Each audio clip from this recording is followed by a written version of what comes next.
타고 순직자들을 추모하고 예우하기 위해 60여 년 전 최초로 조성된 위령비가 방치되고 있어 관리 방안 마련이 시급합니다. 수리된 차를 새 차로 둔갑시켜 개인 택시로 버젓이 팔았다는 주장이 나왔습니다. 택시 랩핑 때문에 알아차리기도 쉽지 않았습니다. 추석을 앞두고 과일값이 천정부지로 치솟은 가운데 과수농가는 기상 악화로 맞은 역대급 흉년에 시름이 깊어지고 있습니다. 아름다운 경관으로 유명한 고성 화진포 일대에 박물관과 해상데크 등 다양한 관광시설이 조성되고 대규모 리조트도 들어설 전망입니다. 안녕하십니까. 뉴스데스크 강원입니다. 석탄 산업은 지하에서 일하는 산업 특성상 탄광 사고가 빈번하고 사망 사고로까지 이어진 경우가 많았습니다. 정부 차원에서 태백에 위령탑을 건립해 산업 전사들을 추모하며 예우하고 있는데 60여 년 전 조성돼 순직자의 역사를 담아온 위령비는 방치되고 있습니다. 김영호 기자가 보도합니다. 태백시 동전마을에서 비석산이라고 불리는 곳.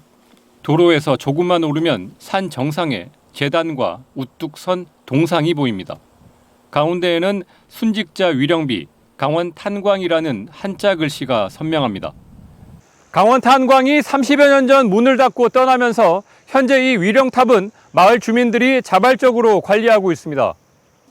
동상 하단부에는 탄광 순직자들의 이름과 직종, 사망일까지 새겨져 있습니다. 기록을 살펴보니 최초 순직자는 단기 4290년, 그러니까 1957년으로 돼 있고 1993년까지 208명의 순직자 명단이 있습니다. 삼표그룹의 전신 강원 탄광에서 근무하던 28살의 민우식 산업기사가 갱내 사고로 사망하자 유족의 요구로 사망당해인 1959년 위령비가 세워졌고 순직자의 모습으로 조각됐습니다. 또 강원 탄광에서 순직자가 발생하면 여기에 이름을 새기고 매년 위령제를 지내왔던 역사가 있습니다. 하지만 시간이 지날수록 지원이 줄어들더니 명맥이 끊긴 지 10년이 넘었습니다. 강원 탄광 문 닫고 난 다음에는 강우에서 관리를 하다가 본사에서 기업내로 본사에서 관리하다가 2013년도에 거의 끝났어요. 보조가 안 되는 바람에 국가 차원에서 탄광 순직자들의 위령탑을 건립한 건 1975년입니다. 박정희 대통령의 친필 휘호가 적힌 산업전사 위령탑이 태백시 황지동에 세워져 위령탑에는 4,118위, 위령가게는 10,000위 이상의 위패가 모셔져 있습니다. 전문가들은 60여 년 전 조성된 역사성과 민영 탄광에서 순수하게 세웠다는 점에서 위령비의 가치가 더 뛰어나다고 평가합니다. 역사적 가치로는 산업전사 위령탑 중에서는 최초이고요. 순직한 광부, 어떤 직종이 일했는지, 나이는 몇 살인지, 순직일은 언제인지 이런 것들이 그 아래 빨간 글자로 새겨져 가지고 현재까지 탄광 사고의 순직자 위패는 산업전사 위령탑과 일부 사찰에 모셔져 있는데 석탄 산업의 폐광이 임박한 상황에서 방치되고 있는 최초 위령비의 탄광 문화사적 조명이 필요합니다. MBC 뉴스 김영호입니다.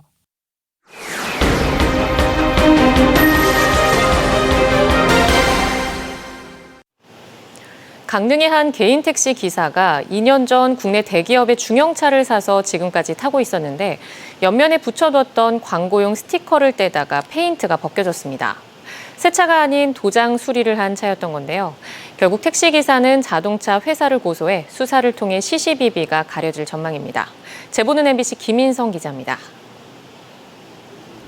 강릉에서 10여 년간 택시 운전을 해온 설대천 씨. 2년 전 H사에 중형차를 산 뒤 홍보 스티커를 붙이고 운행해왔습니다.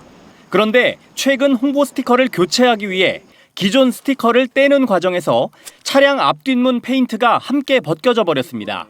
뒷문에 붙어있던 스티커를 떼봤더니 같은 현상이 벌어집니다. 새로 도색한 차량인 겁니다.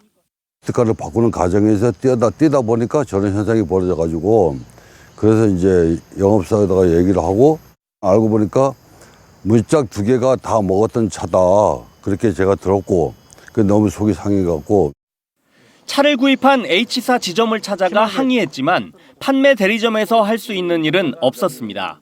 다만 설 씨가 교통사고로 수리를 했던 이력이 있다며 이때 도색한 게 아니냐는 의혹도 제기했습니다.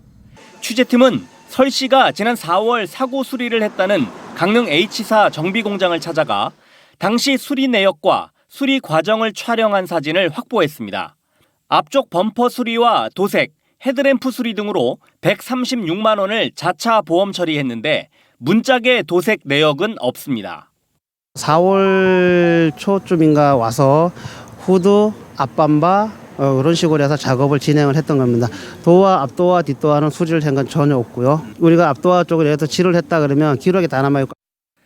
이곳에선 차량 도색 관련 작업이 계속 이어지고 있었는데 직원들은 이구동성으로 차량 출고 이후 고객에게 탁송되는 과정에서 사고가 나거나 흠집이 생겨 차주 모르게 수리하는 경우가 있다고 말했습니다.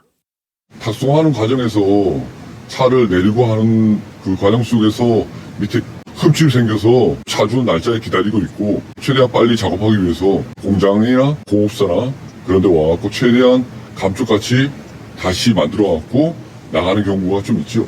네. 뭐 많이 있습니다. 그래도 지금까지 도장하면서 보니까 좀 덜어 있더라고요. H사 본사에 이 내용을 문의했더니 해당 차량의 출고 과정을 확인한 결과 정상적으로 출고된 차량으로 도색 과정에 전혀 문제가 없었다고 밝혀왔습니다. 설 씨는 차량 판매사를 경찰에 고소했습니다. 새 차인 줄 알았던 차가 수리된 차가 맞는지, 그렇다면 누가 수리했는지는 결국 수사에 의해 밝힐 수밖에 없을 전망입니다. MBC 뉴스 김인성입니다. 강원도 선거관리위원회가 추석을 앞두고 선거법 위반 행위 예방에 나섰습니다. 선관위는 선거에 출마하려는 정치인이 경로당이나 노인정에 추석 명절 인사를 한다며 과일과 선물을 제공하거나 자신을 지지해달라는 말을 하면서 음식물과 같은 금품을 건네는 행위는 엄격히 금지된다고 밝혔습니다. 정치인에게 금품이나 음식물을 제공받은 유권자는 최고 3천만 원까지 과태료가 부과될 수 있습니다.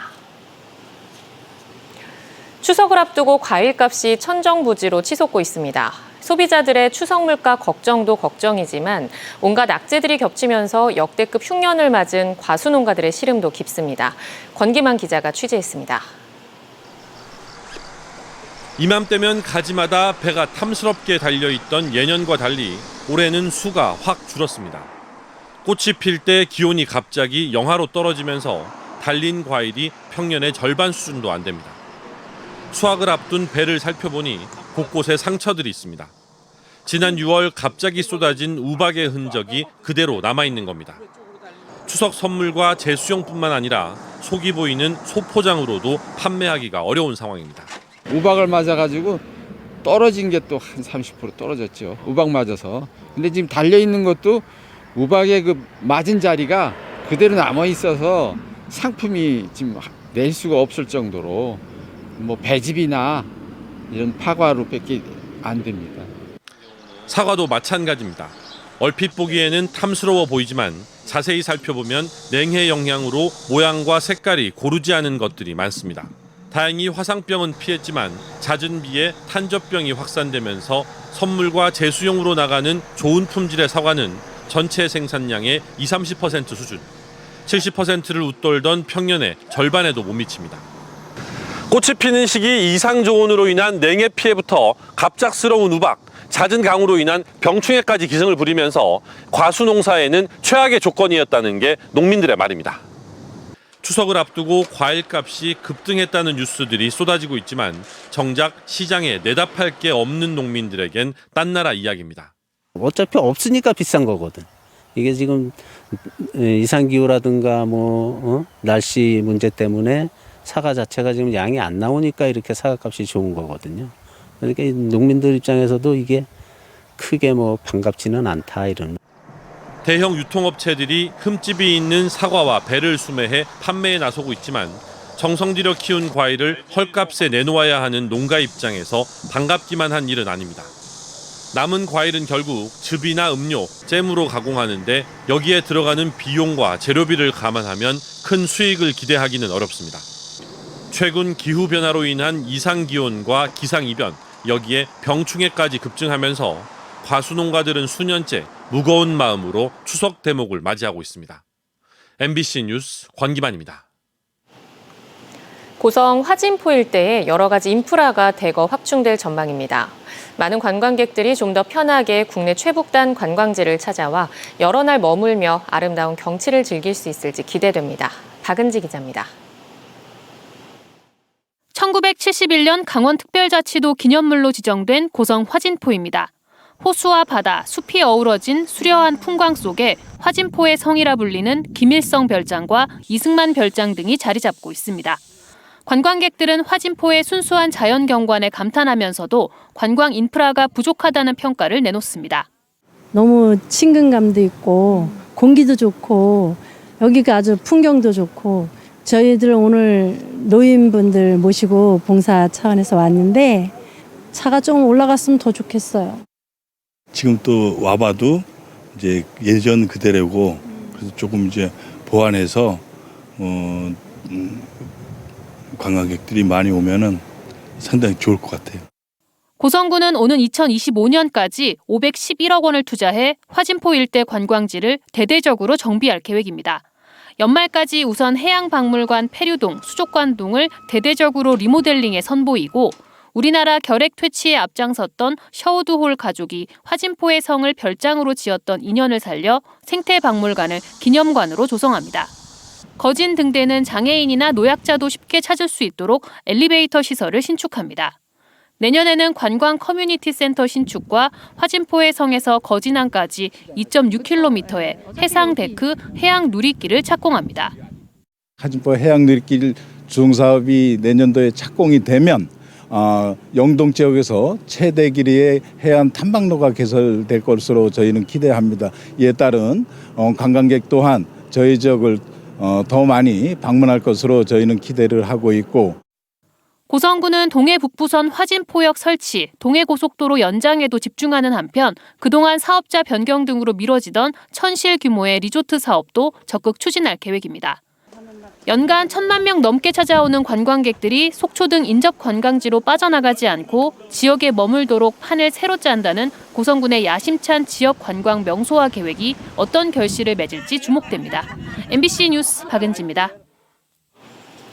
강원도 지방시대위원회가 출범합니다. 강원도 지방시대위원회는 대통령 직속기관인 지방시대위원회와 함께 강원도의 지방자치 분권과 지역 균형 발전에 관한 사항 등을 심의하는 법정기구입니다. 이에 따라 앞으로 강원도의 지방시대 계획과 지역산업, 기업 육성 중장기 전략 수립, 인구 감소 지역 발전, 기회발전 특구 지정 육성 등을 심의하게 됩니다. 지방시대위원회는 20명으로 구성되며 임기는 2년입니다. 강원특별자치도 의회 의원들이 동해안 주요 사업장에 대한 현지 점검을 벌였습니다. 농림수산위원회는 오늘 양양의 연어 스마트 양식 클러스터 배후 부지에 대한 현장 점검을 벌여 강원도 해양수산국, 동원산업 등과 사업 추진 현황을 논의했습니다. 또 사회문화위원회는 강원도청 글로벌본부의 관광국 업무 보고와 2024 강원 동계 청소년올림픽 대회에 대한 준비 상황을 점검했고 안전건설위원회는 오늘 고성군 현내면 수해 지역을 둘러보고 내일은 2023 강원 세계 산림엑스포 개최지를 점검할 예정입니다. 도내 분만 서비스가 열악해 접근성 개선이 시급하다는 주장이 나왔습니다. 강원연구원이 도내 18개 시군에서 분만 서비스 제공 의료기관까지 이동 시간과 거리를 조사한 결과 철원군의 경우 평균 75분이 걸리고 양구군은 56분, 인제군은 40분 걸리는 것으로 나타났습니다. 또 정선군 34.5분, 고성군 24.8분, 양양군 18.6분, 삼척시 16.4분이 걸려 접근성 개선이 시급한 것으로 나타났습니다. 반면 속초시는 2.3분, 동해시는 5.2분, 태백시 7.1분, 강릉시는 8.5분으로 10분 미만이었습니다. 속초시 신청사 건립부지 선정과 관련한 시민 설문조사 결과가 발표됐습니다. 속초시의 설문조사 결과에 따르면 전화 면접은 59.1%, 현장 설문 88.1%, 온라인 설문 95.2% 등 응답자들은 신청사 건립 추진을 대체로 알거나 들어본 곳으로 나타났습니다. 또 신청사 부지 위치 결정 요인의 중요도는 이용 편의성이 가장 많았습니다. 설문조사는 속초시에서 지난 5월부터 7월까지 전화 면접의 경우 리얼미터에 의뢰해 시민 1,000명을 조사했고 현장 설문 주민 969명, 온라인 설문은 시청 홈페이지에서 500명을 조사했습니다. 속초시는 10월 중 부지 선정 세부 평가 기준을 마련할 예정입니다. 2024학년도 개교하는 한국항공고 출범식과 교명석 제막식이 오는 12일 열립니다. 태백기계공업고는 한국항공고 개교를 위해 교과와 교표, 상징물, 마스코트 등을 재선정하고 교사들의 항공 관련 자격 취득과 직무 연수, 항공정비사 출신 산하 겸임교사 선발 등의 준비를 하고 있다고 밝혔습니다. 한국항공고는 10월 16일부터 19일까지 항공정비 시스템과 3개 반에 전국에서 48명의 신입생을 모집합니다. 정선경찰서가 정선군 사부급에서 사행성 게임장과 홀덤펍에 대한 단속을 벌여 불법 영업을 한 게임장 2곳을 적발했습니다. 이에 따라 게임장 운영자 4명을 입건하고 게임기 20대를 압수하는 한편 범죄 수익금을 186억 원으로 특정했습니다. 정선경찰서는 올해 불법 도박장 13곳을 단속해 현재까지 게임기 165대를 압수했으며 범죄 수익금과 특정은 190억 원대에 달합니다. 강원뉴스 마칩니다. 시청해주신 여러분 고맙습니다.